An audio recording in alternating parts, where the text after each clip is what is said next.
en el camino de la formación cristiana hay muchos y muy diversos temas sobre los que podemos hablar. Y para mí, por la misericordia de Dios, nunca ha sido complicado hablar de la mayoría de ellos. ¿Por qué? Porque estamos en la era de la información y porque como a mí me gusta leer, el Espíritu Santo me va iluminando para captar el mensaje que debo compartir con los hermanos. Sin embargo, cuando se trata de un tema tan delicado en la formación de la fe como el que pretendemos abordar, les confieso que me inquieto, porque en esta materia hasta los más expertos todavía están aprendiendo. A lo que me refiero es al discernimiento espiritual. Solo porque he consultado dos fuentes muy confiables: el libro de discernimiento del Padre Juanes y el de Monseñor de la Rosa. Pero aún así, no vayan a creer que saldremos de aquí siendo especialistas del discernimiento, sino con las herramientas necesarias para empezar a desarrollarlo paso a paso. Partamos de lo básico. ¿Qué significa la palabra discernimiento? Viene de discernir. La palabra discernir viene del latín discerniere y significa distinguir. Del hombre más sabio del mundo, Salomón, en Primera de Reyes dice: Salomón respondió: tú has tenido gran amor a David mi padre, ya que él le servía fielmente, como es debido y con sinceridad. También le has hecho un favor muy grande, permitiendo que un hijo suyo le sucediera en el trono. Ahora bien, Yahvé, mi Dios, me has hecho rey en lugar de David, pero no sé todavía conducirme. Soy muy joven para estar al frente del pueblo que has elegido, pueblo tan numeroso que no se puede contar. Dame pues a mí, tu servidor, un espíritu atento para gobernar bien a tu pueblo y para discernir entre lo bueno y lo malo, porque si no, ¿cómo podría gobernar este pueblo tan grande? ¿Qué es lo que Salomón está pidiendo o usando antes de pedirlo? Discernimiento. Discernir, más que distinguir entre una cosa buena y una mala, que es lo que pidió Salomón, más que eso, es descubrir entre dos cosas buenas aquella que Dios quiere o manifiesta para ese momento concreto. Porque distinguir entre el bien y el mal es fácil. Ahora, distinguir entre dos cosas que de hecho son buenas.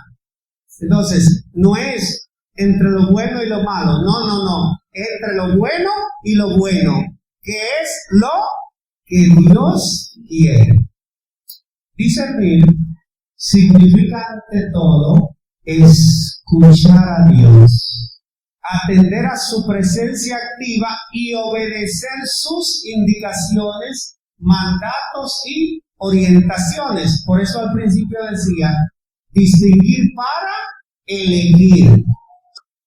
Discernir es descubrir en cuanto sea posible cuál de las mociones que experimentamos nos guían hacia el Señor y un mayor servicio a los hermanos, y cuáles nos apartan de ello.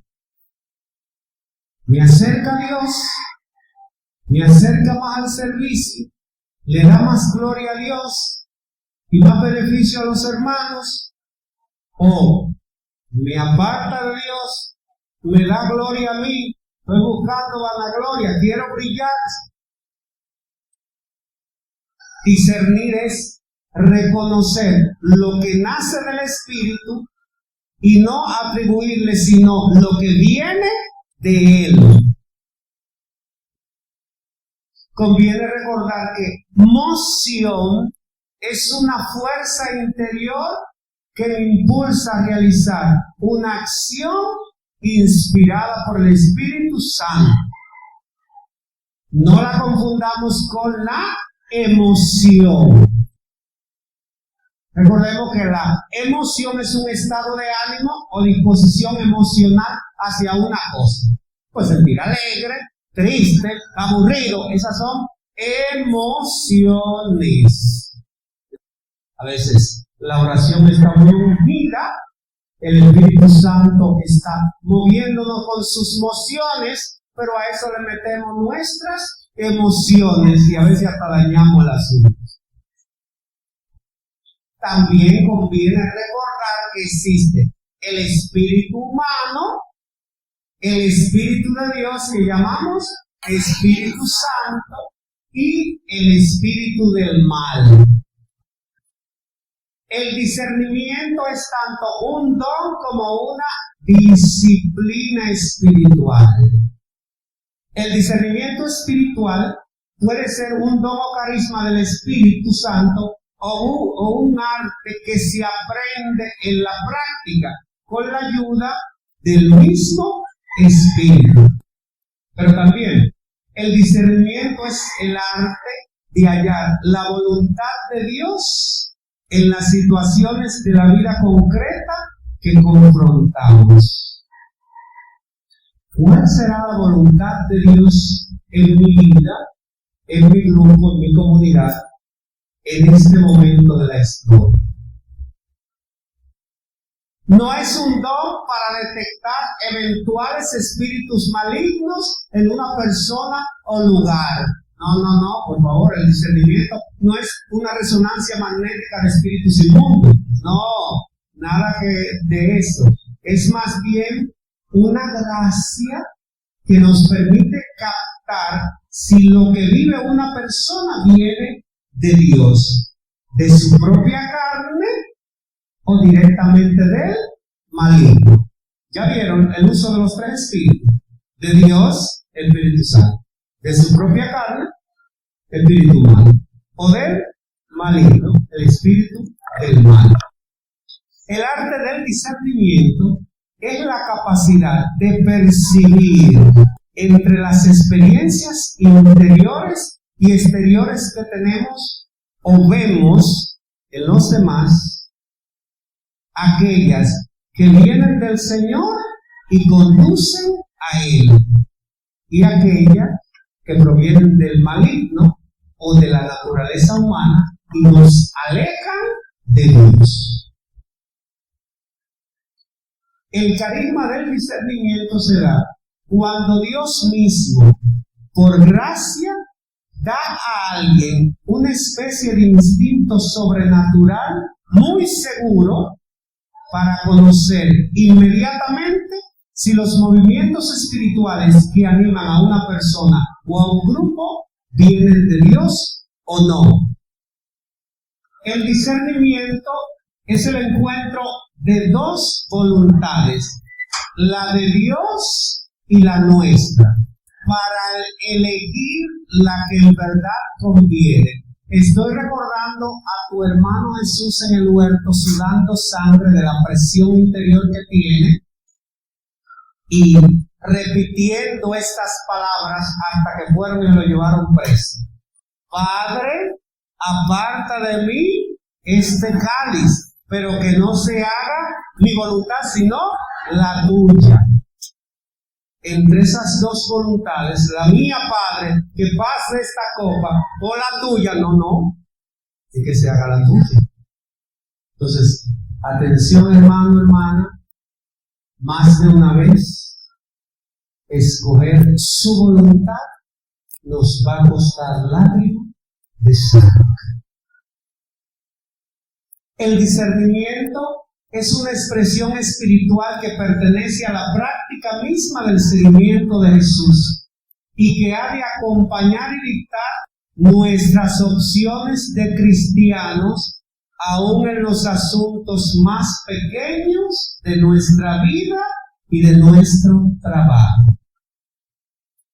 El discernimiento consiste en escuchar y responder a esa parte de nosotros mismos donde nuestros deseos más profundos se alinean con el deseo de Dios. El discernimiento sirve para descubrir e impulsarme a realizar la voluntad concreta de Dios para mí o para la comunidad en una circunstancia determinada. Nosotros, por ejemplo, tenemos casi 30 años, jueves tras jueves, realizando el grupo de oración. Y el grupo de oración tiene sus elementos, son invariables. Ahora bien, el equipo debe estar bien atento para lo que en un momento determinado Dios quiere. ¿Con qué? Con lo que sea, hasta con la comida en la puerta. De pronto tú te encuentras dos locas entregando mentica, chocolatico, una tarjetita. Hay momentos de la bienvenida normal, pero hay días que aparece una loca dando una bienvenida que a ti te pone a pensar y que incluso a mí me sugiere que no haga el bienvenido de siempre, sino que haga otro canto. Lo mismo, la alabanza, el grupo de oración, el fuerte del grupo de oración es la alabanza, que ha de ser comunitaria e individual. Pero un día Dios puede sugerir que esa noche de alabanza comunitaria. O que aunque lo propio del grupo no es dar gracia, que ese día se dé gracia. Entonces hay que estar siempre atento para ver por dónde es que el Espíritu Santo quiere llevar la comunidad en un momento concreto. Discernir es tratar de llegar a mis más hondos deseos para ver cuáles son los deseos de Dios y hacerlo coincidir con ellos. Para discernir, tengo que aprender a ponerle nombre a mis sentimientos y temores. Para identificar mis miedos, tengo que ser sincero con Dios y conmigo mismo. Hay gente que todavía frente a Dios quiere andar con dobleces. Para discernir tengo que ir conociendo más a Cristo, en automático a mí mismo, aceptando que tengo esto como fortaleza y esto como debilidades. ¿Para qué? Para aumentar mis fortalezas y fortalecer mis debilidades. Porque tengo que ir mejorando. Hay gente que se está jugando la salvación. ¿Saben por qué yo digo esto? Porque para entrar al cielo hay que estar nítido. De hecho, Jesús se atrevió a decir, sean perfectos.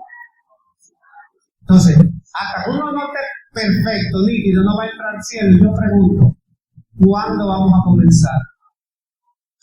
¿Cuándo? Hay gente que está esperando la muerte para comenzar a perfeccionarse. No, es ahora. Para poder discernir, necesitamos tener una experiencia de fe en la que le hayamos dado a Dios la oportunidad de mostrarnos en cuáles ocasiones nos hemos dejado llevar por el buen o mal espíritu. Salió Jesús con sus discípulos hacia los pueblos de Cesarea de Filipo y por el camino les preguntó, ¿quién dicen los hombres que soy yo? Ellos contestaron, algunos dicen que eres Juan Bautista, otros que Elías, otros que eres alguno de los profetas. Él entonces les preguntó, ¿y ustedes quién dicen que soy yo? Pedro le contestó, tú eres el Cristo. Pero Jesús les dijo con firmeza, no se lo digan a nadie. Luego comenzó a enseñarles que el Hijo del Hombre debía sufrir mucho y ser rechazado por los notables, los jefes de los sacerdotes y los maestros de la ley, que iba a ser condenado a muerte y que resucitaría después del tercer día.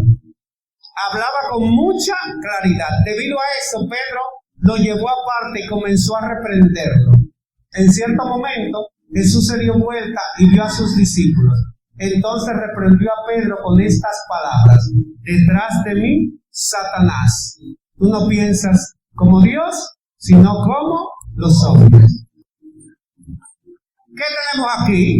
Que se da una situación, una pregunta que necesita discernimiento. ¿Quién dice la gente que soy yo? ¿Qué empezaron a decir? Pero uno de los profetas, las respuestas no estaban feas, estaban en la línea, eran de Dios, porque el tipo está haciendo cosas de las que ellos hacían. Pero esa respuesta estaba movida por el conocimiento humano, lo que ellos habían oído. Y sin embargo, Pedro, que decimos que es medio loco y arrebatado, parece que no sea loco ahí. Pedro no. Tú eres el Hijo del Dios vivo. Aquí en Marcos no lo dice, pero en Mateo o Lucas dice: dichoso eres, Simón, hijo de Juan, porque eso no te lo ha revelado carne ni sangre, sino el Espíritu. Es como si le dijera, esa moción que te impulsó a decir que yo soy el Hijo de Dios, vino del Espíritu Santo. Fíjense, Pedro está mono, porque lo está usando ¿quién? El Espíritu Santo. Pero al rato, el mismo Pedro, mira Señor, ¿cómo va a ser? Uno puede morir. ¿Y qué le dice Jesús? Apártate de mi vista, Satanás. Pifra. Los tres espíritus se juntaron. ¿Se dieron cuenta? No te lo ha revelado ni carne ni sangre, sino el Espíritu. Apártate de mí, que tú no piensas como Dios, sino como los hombres. Tu espíritu humano, el que te está usando ahora. Y eso es lo que el diablo quiere, el espíritu del diablo quiere, para que yo me aparte de la voluntad de Dios. ¿Captan? Tienen que estar atentos, porque aunque Dios me usa en un momento, a ratico, mi espíritu humano o el del diablo me puede estar usando. El discernimiento encuentra sus raíces en la práctica espiritual y requiere aprender a escuchar y reconocer a lo largo del tiempo la voz de Dios en nuestros corazones y vida diaria. Obviamente, si no hay práctica espiritual, jamás se va a aprender a discernir. Usted va a ir aprendiendo a discernir en la medida que esté en muchos encuentros, en muchas situaciones espirituales, en la que vea cómo los encargados van manejando la situación. Quien practica el discernimiento es capaz de distinguir si una acción o un mensaje determinado es del Espíritu de Dios y evaluar si alguien dice la verdad o miente. Entonces, cuando uno se acostumbra a discernir, puede distinguir incluso si el mensaje viene de Dios, porque hay muchos mensajes muy buenos y muy bien preparados. ¿Pero usted sabe de quién viene? De la persona que lo está compartiendo. Para el discernimiento se necesita madurez humana y espiritual, pureza de motivaciones, paciencia y tiempo. El discernimiento en la iglesia, atención, compete particular o especialmente a los pastores y a la comunidad. Entiéndase pastores, sacerdotes, acompañantes espirituales, servidores responsables, encargados de zona. Sí, o sea, los que pastorean. Y a la comunidad en la que pastorean. Para comprender mejor cómo se da el discernimiento, conviene conocer las palabras que usa San Ignacio: consolación y desolación. consolación es cuando en el alma se produce alguna moción interior, haciendo que ésta se inflame de amor por su creador y como consecuencia no pueda amar en sí cosa alguna creada, sino en el Señor de todas ellas. Yo descubro a Dios de tal manera por su amor en mí que yo no quiero amar otra cosa que no sea Dios. Y lo que amo fuera de Dios es porque es criatura de Él. Y la amo en Él. La consolación es, en dominicano, cuando el corazón, el alma, la mente están en amor con Dios, están en chulería, están en gozo, en gloria, en iluminación. También es consolación cuando el alma derrama lágrimas que mueven a amar a su Señor, sea por el dolor de sus pecados, por la pasión de Cristo o por otras cosas ordenadas a su servicio y alabanza. Se puede llamar también consolación todo aumento de esperanza, fe y caridad y toda alegría interna que lleva a las cosas celestiales y a la propia salud de su alma, aquietándola en su creador. La otra cara de la moneda es la desolación. Es cuando el alma se encuentra turbada, inclinada a las cosas bajas y terrenas, experimenta tentaciones y es movida a desconfiar, a perder la esperanza y el amor, quedando toda perezosa, tibia, triste y como separada de su creador. Es lo que los expertos llaman la noche oscura del alma. La desolación, si no se enfrenta con decisión y no se resiste firmemente, puede causar un gran deterioro espiritual. El discernimiento, entonces, ahora sí, podemos afirmar, se puede dar por movimientos de emociones interiores de consolación, de desolación o en el llamado tiempo tranquilo, cuando no hay emoción interior alguna, es decir, usted no está ni en consolación ni en desolación. Hay un momento que uno está, que siente la presencia del Espíritu Santo, que si dice una palabra, que si lee un texto, que si predica, que si canta, que si toca, está, que si uno sí, que si acaba. Hay un momento que uno siente eso. Pero no por eso va a dejar de hacer lo que tiene. Para discernir en tiempo de consolación hay que dar los pasos que indicaremos más adelante. Segundo, para discernir durante la desolación hay que tener en cuenta la afirmación de San Ignacio. En tiempo de desolación, nunca hacer mudanza. Es decir, no se deben tomar decisiones nuevas, sino mantenerse en las que ya se hayan tomado en el tiempo de consolación. Cuando usted está en crisis, usted no puede decidir ni casarse, ni mudarse, ni esto, nada que sea significativo. No decida nada de eso, que va a meter la pata. Porque la sugerencia de lo que saben de discernimiento es que en tiempos de desolación no invente, no decida nada. Haga lo que antes usted hacía, hasta que vuelva a estar en consolación y Dios lo ilumine para tomar nuevas decisiones si es necesario. Hay gente que en tiempo de desolación deciden separarse, dejar la vocación al sacerdocio, a la vida religiosa. Hay que tener mucho cuidado. El discernimiento es muy conveniente entonces a los directores espirituales, a los acompañantes, a los que ayudan a discernir en puntos importantes, a los sacerdotes y a los responsables de la renovación carismática en el Espíritu Santo. El discernimiento se ha de emplear en todo aspecto de la vida humana que tenga cierta importancia. ¿Por qué? Por las consecuencias que pueden traer para una persona o para una comunidad.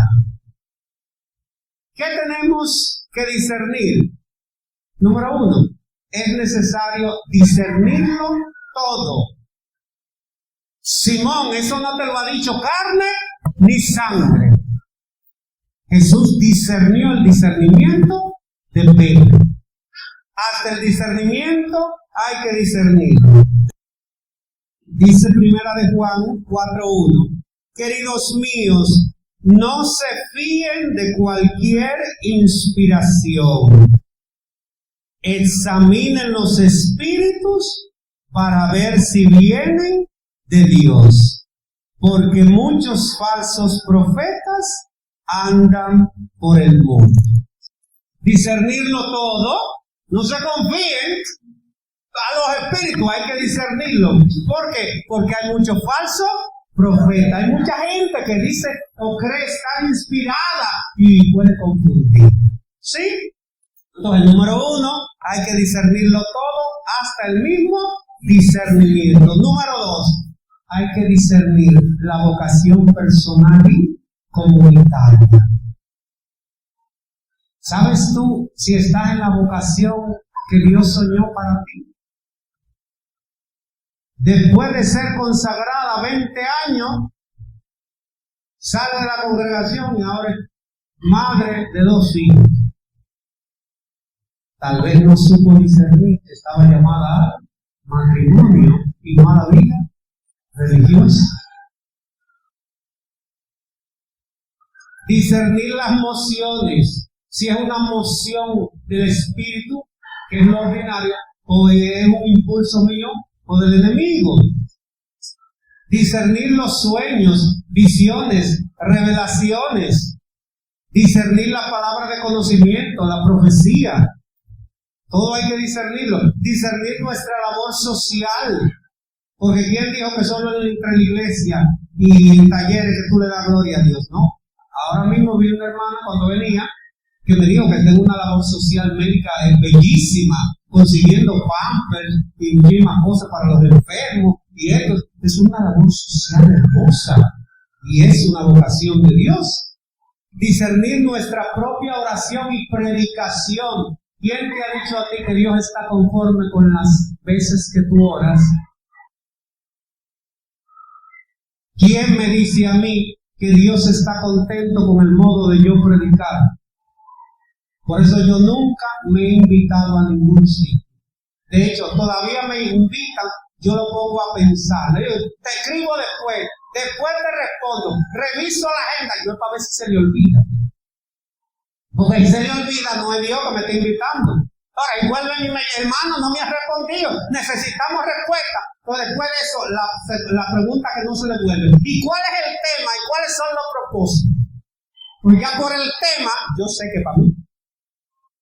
Porque ya uno tiene 30 años en esto. Entonces, de suerte que cuando yo esté en un sitio, yo estoy seguro en fe que estoy haciendo lo que Dios me mandó a hacer. Que no fue esta gente que me invitó. Discernir las actividades que hacemos. Atención, el programa, los temas, los predicadores, el ministerio de música, el lugar, la fecha, la hora. Porque a veces nos inventamos actividades. A veces nos inventamos actividades, digo inventamos porque hasta las tenemos sin un programa, y yo eso lo he confirmado en los años. Tenemos temas que ni sabemos para qué lo estamos pidiendo. Ponemos a cualquier persona a predicar sin saber que hay temas, y hay predicadores y predicadores. Y desde el principio de mi vida de fe en la renovación, yo aprendí con una hermana, coordinadora de la zona, que hay temas que de una vez hacen a uno pensar en fulano o en fulana. Tal tema, no, si Dios quiere que hable de eso en tal retiro, tal, es un fulano. Discernir mi servicio o ministerio, ¿qué tú estás haciendo para Dios? ¿Será verdad en eso que Dios te quiere? ¿O no será que Él te quiere haciendo otra cosa? Discernir mi vocación, porque hay una vocación particular, atención. Yo soy de Sobre la Huella desde toda la vida, desde antes de ser Sobre la Huella, y cada quien Sobre la Huella hace muchísimas cosas para Dios, pero lo mío yo lo hago como entiendo que Dios quiere que lo haga, independientemente de lo que crean, piensen mis hermanos, aunque obviamente ellos siempre me han apoyado en la oración y en el discernimiento. Y cuando el asunto está medio mal criado, le digo a mi equipito, muchachones, hay que orar. Tenemos que reunirnos para que me oren. Discernir mi vida de oración. ¿Estoy orando? Discernir en qué invierto mi tiempo. Lo que veo, lo que escucho. Hay gente viendo basura en las redes sociales, oyendo disparates, reggaetón.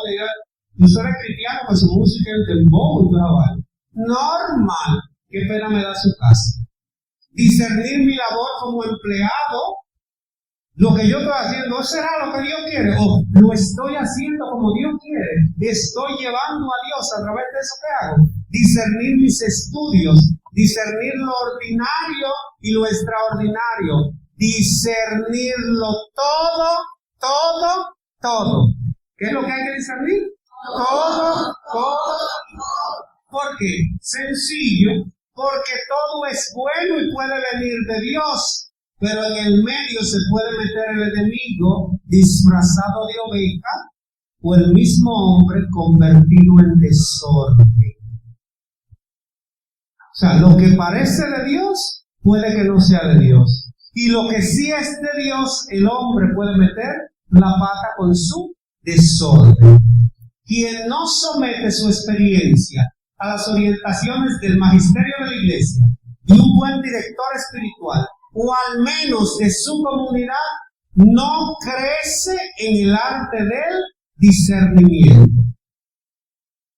Lo estoy diciendo pensando de hermano que dice, no, ya, Dios me ha usado tanto a mí que yo no necesito ni que confirme. Así no. Y mira que yo creo en tus dones más que tú mismo. Pero así no. No me hagáis. Dime, ese sentir que Dios pone en mí me da la certeza de que le dio. Más o menos.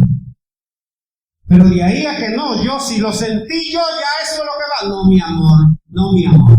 De hecho, a mis hijos les he sugerido siempre, de hecho, hasta le he peleado por eso. Los que son afines en dones, siéntense cerca uno del otro, para que sin hacer bulto le pregunten, ¿qué estás sintiendo? Porque cuando hay un sentir, una emoción que es de verdad del espíritu, no un solo que lo está percibiendo, 2, 3 o más. Por eso es que debe sonar un confirmado. Atienda para que no se dejen engañar. Entonces hay gente que no quiere someter su don al discernimiento de los encargados de la comunidad. Entonces mire, olvídese de eso. Si la comunidad y los responsables no confirman, eso está en duda. Entonces muy bien, Fernando, el tiempo va avanzando. ¿Cuáles actitudes yo debo tener para discernir? El deseo de aplicarlo a su propia vida espiritual y de ayudar a otro en la suya, habiéndose preparado para ello. Entonces, segundo, tratar de aprender a discernir, instruyéndose todas las veces que sea necesario. Tercero, valerse de la experiencia y el conocimiento de las personas competentes en la materia para aprender a discernir rectamente. Me voy yo a poner a inventar, hablando del discernimiento, estando un libro del reverendo Padre Juanes. Ay, no somos locos, yo tengo que aprovechar esa experiencia. Después, acudir a otra persona que me ayude a discernir para no correr el riesgo de adjudicarle al espíritu algo que es tal vez solo invento mío. Insisto, cuando se tiene una emoción, dígale al hermano, la hermana de más confianza, usted sabe que tiene el carisma más o menos por ahí, que lo ayude, que ore por eso para que el Señor confíe. Ni tener miedo que nos haga huir ni imprudencia que nos lleve a suponer. Para discernir correctamente conviene preguntarse, ¿estoy en consolación o? Segundo, ¿es una moción o una emoción? ¿Siento que me acerca o me aleja? ¿Daré más gloria a Dios? Sí, si yo me hago estas preguntas, es muy difícil que me equivoque en el discernimiento. Si estoy en consolación, si es una emoción, si me acerca a Dios y le da más gloria, lo más probable es que esa sea su voluntad. Pero además, tener en cuenta los frutos. ¿Por qué? Por lo que dice Jesús, por sus frutos. Y el fruto del Espíritu Santo, ¿qué dice Gálatas? Paz, alegría, gozo, mansedumbre, longanimidad. De mirar, cuando se dijo la palabra de conocimiento, la profecía, cuando se dio la prédica, se hizo la oración, ¿qué quedó? Paz. Quedó alegría. Quedó humildad en quien hizo la oración, o docilidad, o prepotencia. Es verdad, quedó la verdad. Hubo discreción o hubo imprudencia. Si hay discreción, si hay unidad, si hay comunión, si hay certeza y seguridad, si se hizo una corrección pero de manera amorosa, si lo que sucedió está en conformidad con lo revelado en las Sagradas Escrituras, de acuerdo con la enseñanza de la Iglesia en materia de fe y moral y en coherencia con el deber del Estado, entonces el asunto viene de Dios. La Biblia es lo mejor que usted puede usar, además de la oración, y ya lo voy a mencionar como último punto, para aprender a discernir. Porque si usted sabe lo que dice la Biblia, sabe lo que quiere Dios. Entonces yo oigo a quien sea, y si lo que me dice por lo menos no se parece a lo que yo sé de la Biblia,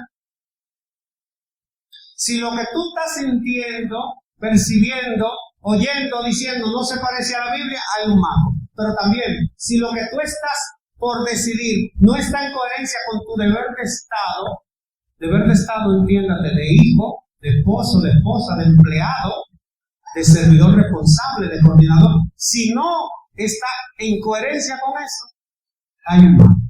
¿Cuáles son los medios para cultivar el discernimiento? Número 1, vida de oración.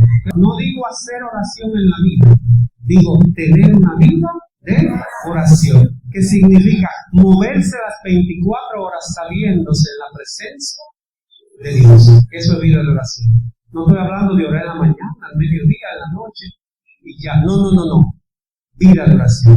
Segundo, ambiente de oración. El discernimiento de ordinario se debe dar en un ambiente de oración. Y el que tiene una vida de oración, ese ambiente de oración interior lo lleva dentro. O sea que aun cuando no esté en la comunidad, entiéndase, si está en el trabajo o en otro sitio, su comunidad anda con él internamente, con ella, ayudándolo a discernir. Tercero, meditación frecuente de la palabra de Dios, por lo que ya les dije y por el ejemplo bíblico que les voy a poner. Cuarto, ejercitarse en el silencio. ¿Ejercitarse en qué? Hay carismáticos que no se callan esa boca ni que lo maten. Y yo dudo de gente que no se calla siendo usado por Dios. Porque si tú no oyes al que me va a hablar a mí, ¿qué me van a decir? De hecho, me preocupo cuando los grupos de oración no son capaces de callarse 3 minutos. 3 minutos. 3 minutos no se callan. Y se debería hacer un silencio prolongado después de la alabanza y antes de la lectura. Porque de hecho, a veces en ese silencio, Dios le indica al que le toca la lectura que esa no es, que es otra. Y para eso hay que tener. Mire, mi hermano, mi hermana, a usted tener un mes orando con una cita y que ese día Dios le diga que esa no es y usted está seguro de que no es esa sino otra, y sobre todo cuál es la otra, porque no es que yo sienta que esa no es, sino que cuál es. la experiencia, que es lo que acabo de decir, la experiencia para cultivar el discernimiento, la vigilancia, ¿a qué? A la persona y a los que dependen de nosotros. Luego, el estudio y la formación. Pureza de conciencia. ¿Qué es necesario afirmar la propia conciencia, haciéndola delicada y sumisa a la acción del buen espíritu, y hacerla fuerte y refractaria a la acción del espíritu maligno? Yo he sufrido en mi alma que gente muy de nosotros peca y está como si no estuviera pasando nada. Ha embotado su conciencia. El Catecismo de la Iglesia nos dice que la conciencia es la voz de Dios en nuestro interior. Entonces, por eso me gusta mucho la canción de Miguel Horacio. Perdóname, Señor, pon arrepentimiento en mí. Hay gente que ya no tiene arrepentimiento. ¿Usted sabe por qué antes la fila de la confesión era larguísima y ahora corta? Porque la gente no tiene arrepentimiento, porque ha ido perdiendo la conciencia, y eso está pasando incluso entre creyentes. Luego, el gusto espiritual, lo cual supone estar siempre en oración. Y, por último, dentro de los medios para cultivar el discernimiento, tener en cuenta la opinión de los médicos, porque los médicos son instrumentos necesarios en el arte de discernir. Usted puede tener una gente que quiere que le ore porque tiene un espíritu inmundo, cuando viene a ver una niña que lo está llevando el otro. Un ejemplo de discernimiento para terminar.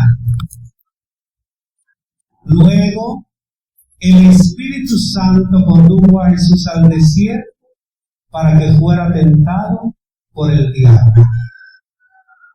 Y después de estar sin comer 40 días y 40 noches, tuvo hambre.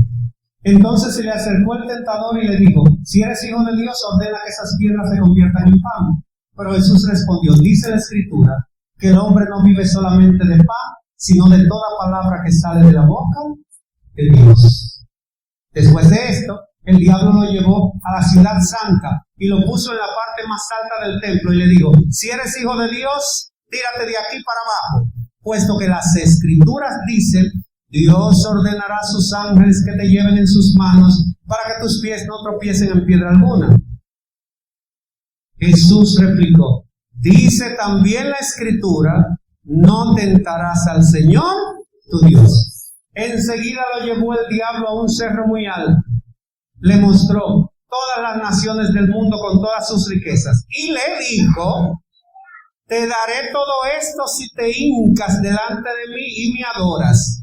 Entonces Jesús le respondió: aléjate de mí, Satanás, porque dice la Escritura: adorarás al Señor tu Dios, a Él solo servirás. Entonces lo dejó el diablo y se acercaron los ángeles a servirle.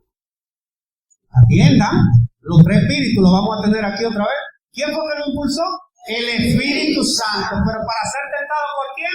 Por el diablo, que es el espíritu maligno, el espíritu del mal. Y él está orando en su espíritu, unido al Espíritu Santo. Y pasó un día, y 5, ¿se dieron cuenta? Y nada del diablo, y 8, y 10, y 20, y 25, y 30, y nada del diablo, y 38, y nada, y 39, ¿se dieron cuenta que él no salió? ¿Cuándo fue que salió? A los 40 días, cuando tenía. Entonces él espera, y como sabe que no es cualquiera que está ahí, se dio cuenta con qué lo tentó. Con la misma Biblia, mi amor, para que no te me dejes engañar de gente que usa la Biblia, pero que no está movida por el Espíritu Santo y sepa discernir cuando esa Biblia está siendo usada como un pretexto. Ten cuidado. Y entonces él viene a tentarlo con la Biblia y con mentiras. Mira, tú tienes hambre, ¿a que esa piedra se convierta? Fíjateme de ahí que no solo de pan vive. ¿Por qué usted cree que se lo dijo? Porque Jesús era Dios. ¿Le dijo eso? ¿Por qué usted cree? Hay gente que cree que Jesús venció al diablo porque era Dios. No, mi amor, porque tenía 40 días orando, porque era persona de oración y porque conocía Escritura. Por eso le dijo al diablo, no, la Escritura dice, no solo de pan vive. Entonces le tira otra. Mira, tú te puedes tirar de aquí, te roba el show, porque la Biblia dice que los ángeles van a venir. Pero cuando ve que hace un tercer intento, recuerden que el 3 en la Biblia es el superlativo de, significa que Jesús fue tentado hasta el extremo. Fue tentado hasta el extremo. O sea que el diablo intentó una vez, otra vez, todas las veces que pudo para hacerlo caer. Entonces en el 3, en la tercera, adórame, híncate y adórame. Adorarás al Señor tu Dios. Entonces el diablo pillado se fue. Y dice Lucas, creo, a diferencia de Mateo, que para volver en otra ocasión, en otro momento oportuno.